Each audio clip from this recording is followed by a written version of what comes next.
Do you have the perfect sales process? Do you want to improve your sales process? If so, this is the video for you.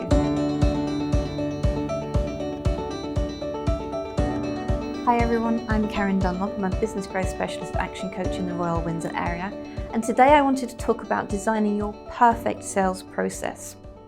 So creating your perfect designer Armani sales process takes a little bit of time out. You need to step away from your business and put yourself in your customer's shoes. So give yourself a couple of hours, a nice big clean whiteboard, loads and loads of post-it notes, Sharpie pens, and go through all the steps that your potential customer goes through when they start to deal with you and your business. So this is ideal if you can do it with a team, spend a couple of hours with them and make a real workshop of it. Now sometimes you get a bit of stuck, and I was speaking to a brilliant chap the other day called Neil Linford Ralph, and he was explaining the best way to get around that sort of mental freeze is to do this process with a completely different company unrelated to yours. The ideal one would be something like a coffee shop. We all go to coffee shops. It's quite a simple business model. I hope you agree with that. And it's a way that you can go through all the customer steps from when they open the door, how are they greeted, how do they place their order, how do they receive their order, those types of things. So once you've started to do that, you're going to go through the process that they come through. So we're going to start with inbound leads. Now, on the whole, you've got your inbound leads by telephone, through the website, via email, and then people who come to visit you in person. So those are 4 quite different processes that you need to step through, those different stages and different steps that they're going to be experiencing. Weave your way through the sales process. How do they receive their quotation or their proposal? How do you follow up, and all those stages going from there? As you're going through your sales process, you need to make sure that during that sales process, the customer knows the experiences that they're going to receive as well. So a brilliant phrase that I heard from a colleague is always, the next step is. So when you're going through and you've sent a quotation, you'll say, well, the next step is I'll call you next week to discuss. Or the next step is we're going to do this. The next step is we'll go into the showroom and we'll specify X, Y, Z.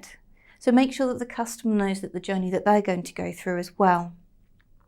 You want to make sure that it's very easy to buy from you. Is it easy to purchase? Firstly, is it easy to actually make the payment? But do you make it easy for them to buy? So by talking about the next step, this is the time that you put down your deposit, or you'll put down a deposit to hold a delivery slot or something, but make sure that it's easy for your customer to buy from you. There's nothing worse than being ready to purchase and having to go through a very difficult sales process because that's what the salesperson thinks they need to do. And you're like, I've made the decision about last week, let's go for it. So make sure it's easy to buy on your sales process well. Once you've gone through your designer sales process, have a look at your existing sales process and line the two up and just see how they work. Do you need to add some extra touches into your existing sales process? Do you need to make some more information available in your sales process? One thing I find really important is that initial contact. Do they feel safe? Do they feel comfortable? When they come to see you in person, is it easy to park? Do they have instructions for the nearest car park or directions to get to your office? Is the office facade, can they get in easily? Do they know which doorbell to ring and how to get in, for example? Some buildings are quite challenging to even just get into. So make sure that you make yourself as accessible as possible. So step through your sales process, just second guess it, but remember to stand in your customer's shoes. Remember to wipe your brain clear of all the information that you've got already in your head, all the historic information, all the technical information, all the knowledge you've got, and step through from somebody who's never done this before. I hope you find that helpful. If you'd like some more information, or you've got some questions or some comments, please do leave some details in the comments box. It'd be great to hear from you. Otherwise, please do like and subscribe, and I look forward to seeing you next time.